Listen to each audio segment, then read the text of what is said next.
Hello, my name is Caitlin Wood, and today I'll be giving you a presentation over postmortem photography for my History of Funeral Service class. This is for the summer of 2023.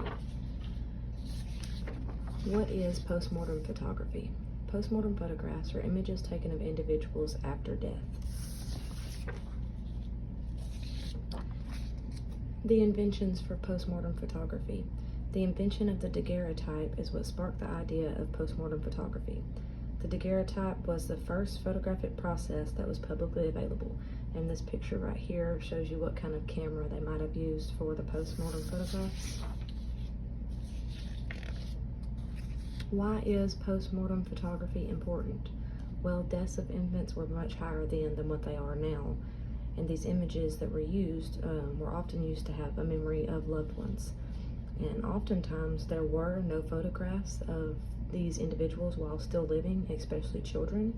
So sometimes this was the only thing that their families and parents had left of them. The roots of postmortem photography. Postmortem photography originated partially from the European tradition of painted miniatures, which is something similar to this. It's like a small painted portrait, often placed in necklace pendants or pins so that the deceased loved ones could have them with them wherever they go. Postmortem photography connections. Postmortem images oftentimes reminded family members of the strong connection they had with their deceased loved ones. So like here in this picture, you see a mother and her deceased child. And like I said earlier, you know, this, with her child being so young, this may be the only image that she has of her daughter.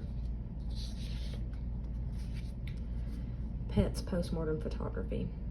Pets were considered family members as well, so they were often photographed with their family members upon passing to show the deep emotional attachment that they had. And here you can see this boy is photographed with his dog, just to kind of show, you know, how close they were, the bond that they have. The items depicted in the images. Deceased children were oftentimes photographed with some of their toys of the parents' choice or with their belongings. So in this picture here, you can see this little boy is actually buried with a pair of his shoes. And then over here, this little girl, she's got her doll in her hands. So they're both photographed with items that belong to them. Group images in postmortem photography. In the late 19th and early 20th centuries, men and women could take open casket group photographs with the deceased as part of the funeral and burial services. So as shown in this picture here, you've got the deceased right here in the center, in the open casket, and you've got a group of about 40 men around him for the group photograph for the service. The process of postmortem photography. Before postmortem photography, only the wealthy class could afford a painted portrait or some kind of sculpture of their loved ones, leaving the lower class no option of any kind of memorial of their deceased loved one. Therefore, the daguerreotype, as I mentioned earlier, actually made postmortem photography affordable for the lower class for them to be able to sit for a photography session. From the past to the present. In past times, the American and the European cultures embraced postmortem photography as a form of remembering and mourning their loved ones. In present times, postmortem photography is more often frowned upon.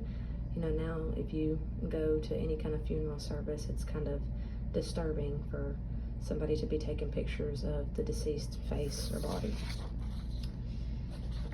And lastly, I have my bibliography here. I use the Postmortem Photography and Overview article by William L. Clements from the University of Michigan. And for my second source by Philippa Ogden, I use the article Postmortem Photography, An Understanding of How It Started, which was published March 15th of 2020. Thank you so much.